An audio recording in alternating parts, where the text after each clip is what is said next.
Court hearings for the first sitting of the Niue High Court for this year saw on Monday 27 cases before Judge Wilson Isaac, with most received from either speeding and minor disturbances. Nearly half of the cases involved alcohol, with the most serious, a conviction of $150 to pay, a license disqualified for 5 months, and an order for restitution of $1,100 on top of another conviction of $250 to be paid within 3 months. One of the speeding cases, which was referred from the Niue local court for clarification on the regulations using a speed camera, was dismissed.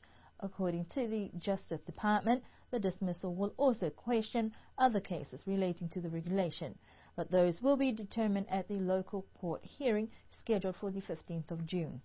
The case between the former Financial Secretary and Mike Fleming over damages in relation to an employment contract was adjourned for issuing of directions.